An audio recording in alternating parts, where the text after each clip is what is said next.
Hello everyone, मैं जितेंद्र कुमावत आप सभी का टेस्टोपीडिया ऑनलाइन क्लासेस के अंदर हार्दिक स्वागत है। फ्रेंड्स, आज का जो हमारा सेशन रहने वाला है वो एक सिंपल से टॉपिक से हम इस चैप्टर की शुरुआत करेंगे और उस चैप्टर का नाम रहेगा how to calculate square of any 2 digit number, यानी कि किन्हीं भी 2 अंकीय संख्याओं का वर्ग है वो हम किस प्रकार से कैलकुलेट कर सकते हैं दोस्तों।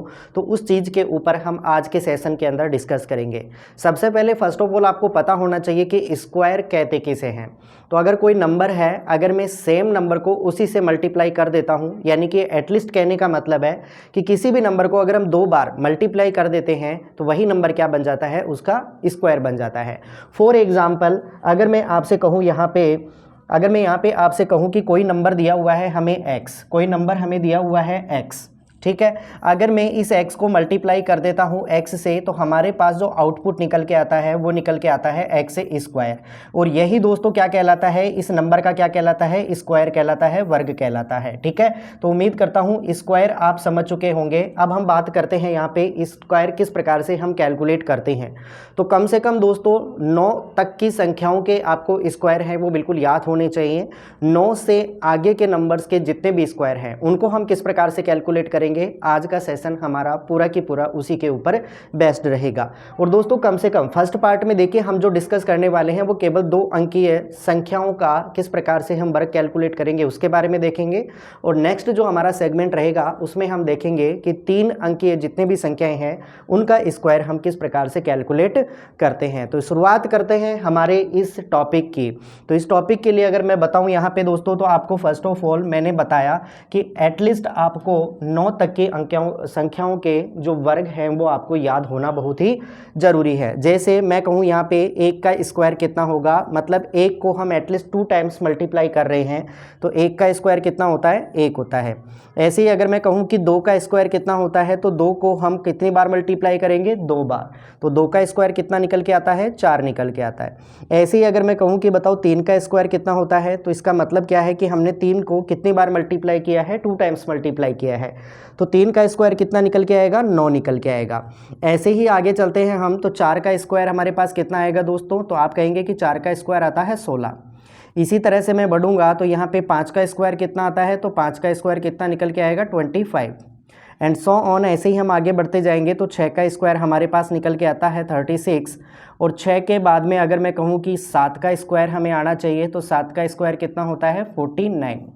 और ऐसे ही 8 के स्क्वायर की मैं बात करूंगा तो 8 का स्क्वायर कितना होता है, 64। और 9 का स्क्वायर हमारे पास ओवरऑल कितना निकल के आता है, 81।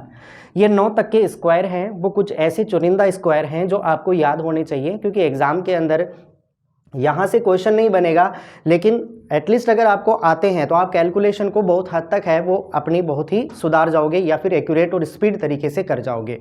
अब हम आगे बात करते हैं 9 से लेकर के 100 तक के स्क्वायर हैं वो हम किस प्रकार से कैलकुलेट करेंगे, ठीक है। तो मैं यहाँ पे बात करूँगा 10 से लेकर के 100 तक के जितने भी हमारे पास नंबर्स होंगे उन सभी नंबर्स का स्क्वायर है वो हम किस प्रकार से कैलकुलेट कर सकते हैं। तो ये सेगमेंट है वो पूरा की पूरा इसी के ऊपर बेस्ड रहेगा। तो देखिए शुरुआत करते हैं हम इससे आगे वाली प्रोसेस के ऊपर। तो फर्स्ट ऑफ ऑल हम डिस्कस करते हैं यहाँ पे कि अगर मैं आपसे कहूँ कि बताओ 12 का स्क्वायर है वो कितना हो जाएगा, तो बेसिकली हम 12 को 12 से मल्टीप्लाई करेंगे तो हमारे पास 144 हो जाएगा। लेकिन दोस्तों हर बार चीज़ों को गुणा करना क्या होता है, बहुत ही मुश्किल काम होता है। तो अब उसके लिए हम क्या करेंगे कि यहाँ पे कॉन्सेप्ट हम यूज़ में लेंगे। कॉन्सेप्ट क्या कहता है, कॉन्सेप्ट के ऊपर पूरा की पूरा फोकस रखिएगा और जहाँ पर भी आपको समझ में नहीं आए वहाँ पे आप कमेंट्स के थ्रू पूछ लीजिएगा कि ये प्रोसेस किस प्रकार से हुई। तो दोस्तों अगर मैं कहूँ कि ये हमारे पास फर्स्ट ऑफ नंबर हमारे पास कितना है, a, और ये हमारे पास जो नंबर है इसको मैं मान लेता हूँ b। तो फर्स्ट ऑफ ऑल हम क्या करेंगे, सबसे पहले ये जो a है इसका मैं क्या करूँगा, स्क्वायर करूँगा, ठीक है, a का स्क्वायर करूँगा। फिर इसके बाद में हम क्या करेंगे, a को किससे मल्टीप्लाई करेंगे, b से मल्टीप्लाई करेंगे, ठीक है। a को किससे मल्टीप्लाई करेंगे, b से मल्टीप्लाई करेंगे, तो ये हो गया a इंटू ए को मल्टीप्लाई करूँगा बी से, और जो भी आएगा उसको मल्टीप्लाई करूँगा इस 2 से, मतलब ये जो स्क्वायर लगा हुआ है ना इससे। और फिर लास्ट में हमारे पास जो बचेगा b, इस b का हम क्या कर देंगे, स्क्वायर कर देंगे। तो अगर आपने पढ़ा है कि a प्लस बी का होल स्क्वायर क्या निकल के आता है, तो a प्लस बी का होल स्क्वायर निकालने का जो हमारे पास सॉल्यूशन होता है वो होता है a square plus 2ab plus B square. तो सेम कॉन्सेप्ट को हम इस क्वेश्चन के अंदर यहाँ पे अप्लाई करने वाले हैं। समझिएगा हर एक पॉइंट्स को, बहुत ही इंपॉर्टेंट सेगमेंट है, कैलकुलेशन बूस्ट करने के लिए काफ़ी इफेक्टिव मेथड रहेगा। तो a का स्क्वायर, a की वैल्यू कितनी मानी है हमने 1, तो मैं क्या करूँगा यहाँ पे 1 का क्या कर देंगे, स्क्वायर कर देंगे। सेकंड पॉइंट, a को b से मल्टीप्लाई करना है, a का मान 1 है, b का मान हमारे पास 2 है, और फिर इसको हम मल्टीप्लाई कर देंगे इस स्क्वायर से, ठीक है। और फिर b का वैल्यू हमारे पास कितनी है, b की वैल्यू हमारे पास 2 है, तो यहाँ से हम 2 करके कर देंगे, स्क्वायर कर देंगे। तो 1 का स्क्वायर अगर मैं कैलकुलेट करूँगा तो 1 ही होता है। 2 को 2 से मल्टीप्लाई करेंगे 4, 4 को 1 से मल्टीप्लाई किया तो कितना आया 4। यहाँ पे 2 का स्क्वायर करेंगे तो कितना आ जाएगा 4, यानी कि हमारे इस क्वेश्चन का जो आंसर बना वो बना 144, यानी कि 144 आपके इस क्वेश्चन का क्या हुआ, आंसर हो गया। फर्स्ट क्वेश्चन सभी के सभी स्टूडेंट्स समझ चुके होंगे।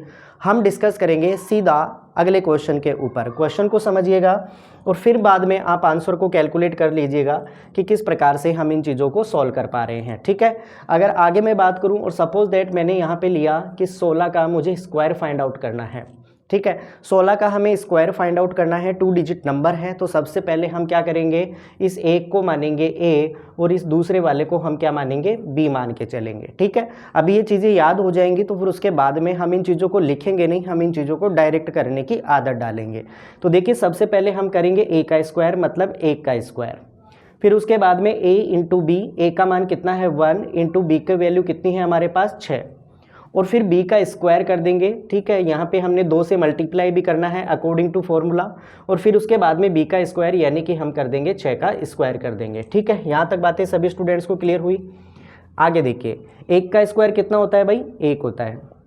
यहाँ पे 2 को 6 से मल्टीप्लाई करेंगे तो कितना होगा 12, और 12 को 1 से मल्टीप्लाई किया तो कितना हुआ 12।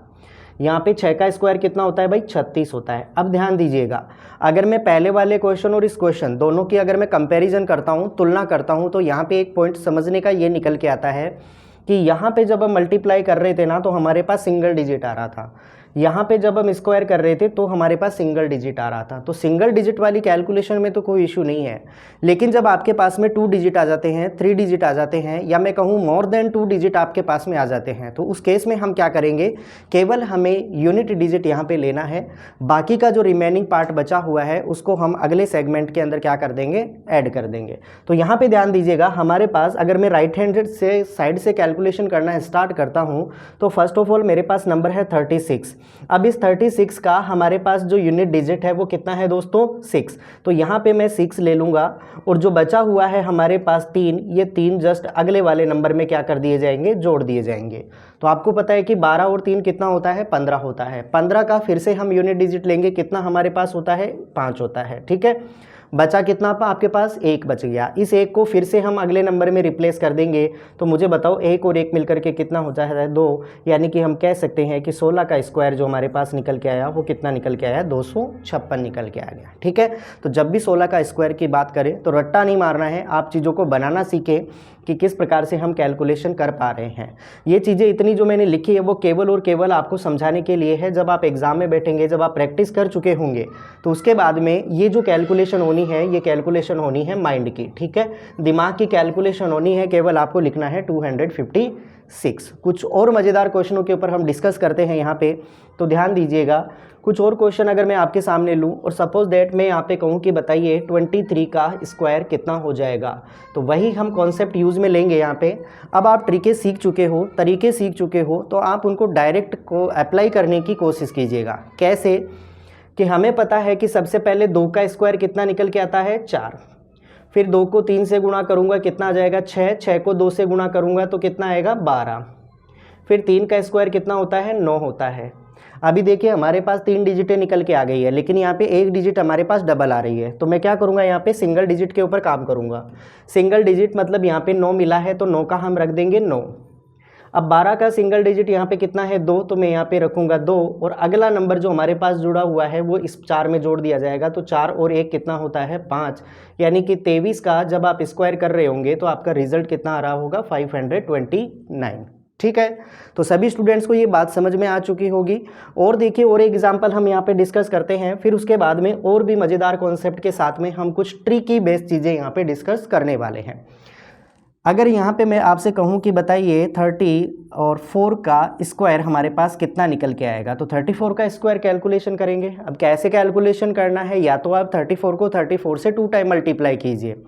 मल्टीप्लाई करना अपने आप में काफ़ी कॉम्प्लिकेटेड काम होता है, या फिर आप डीएस अप्लाई कीजिए। ठीक है, तो डीएस के लिए देखिए वो मैं आपको अगले पूरे सेगमेंट के अंदर पढ़ाऊँगा पूरा, लेकिन फिलहाल आप समझिए कि अगर हमें इस क्वेश्चन को बाय ट्रिकी सॉल्व करना है तो किस प्रकार से हम सॉल्व आउट करेंगे। तो 3 का स्क्वायर हमारे पास कितना होता है 9, फिर 3 को मैंने 4 से गुणा किया कितना आया 12, 12 को मैंने 2 से गुणा किया कितना आया भाई 24 आ गया। ठीक है, ऐसे ही 4 का स्क्वायर हमारे पास कितना होता है 16।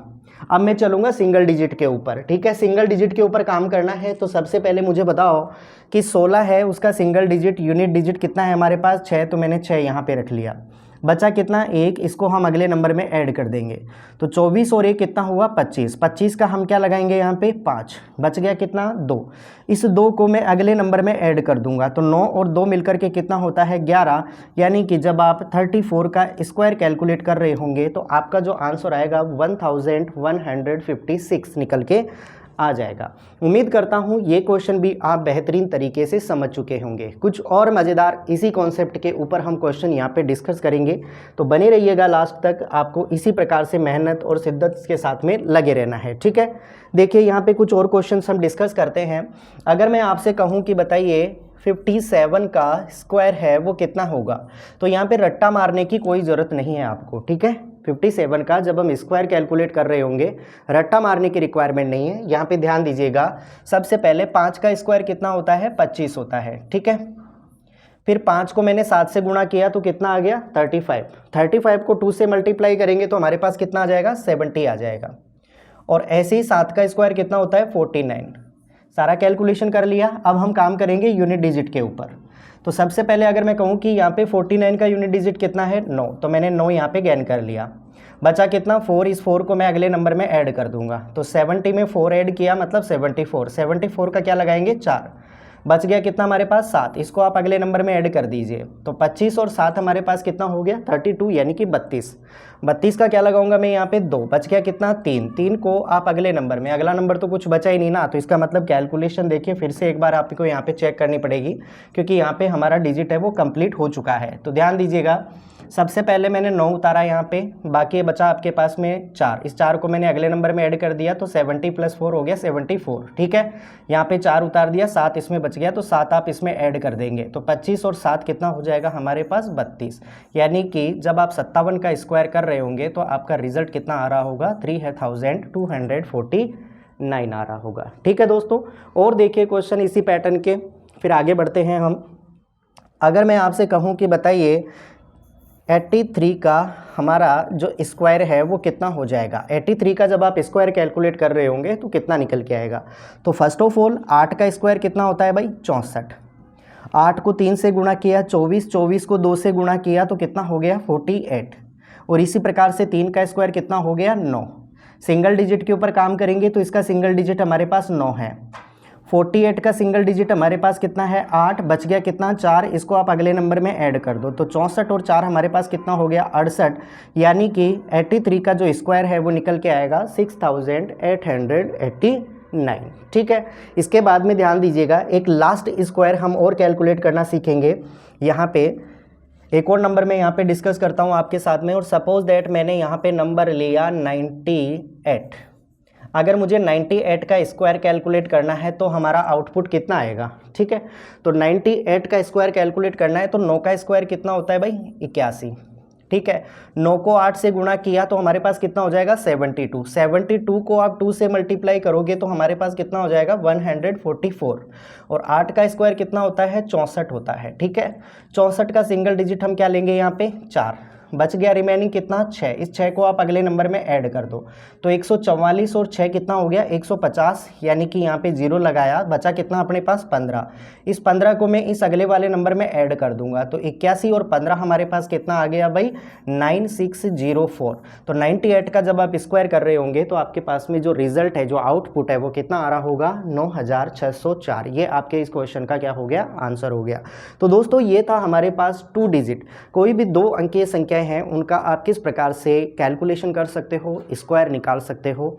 अगले सेगमेंट में हम डिस्कस करेंगे 3 अंकीय संख्याओं का किस प्रकार से आप स्क्वायर कैलकुलेट कर सकते हो, और साथ ही साथ में कुछ ऐसे स्पेशल केस देखेंगे जहां पे आपको कोई कैलकुलेशन नहीं करनी, बस हमने सीधा देखा और उसका आंसर टिक मार्क कर दिया। तो इन्हीं सारे सेगमेंट्स के साथ में हम हाजिर होंगे आपके नेक्स्ट चैप्टर के साथ में। तो उम्मीद करता हूँ सेशन आपको समझ में आ चुका होगा। तो फटाफट से अगर अभी तक आपने हमारे चैनल को शेयर नहीं किया है तो शेयर कर दीजिएगा, सब्सक्राइब कर लीजिएगा और बेल आइकन प्रेस कर लीजिएगा ताकि आपको क्लास का जो एक्यूरेट और जो अप्रोक्सीमेटली जो नोटिफिकेशन है वो आपको ऑन टाइम प्रोवाइड हो सके।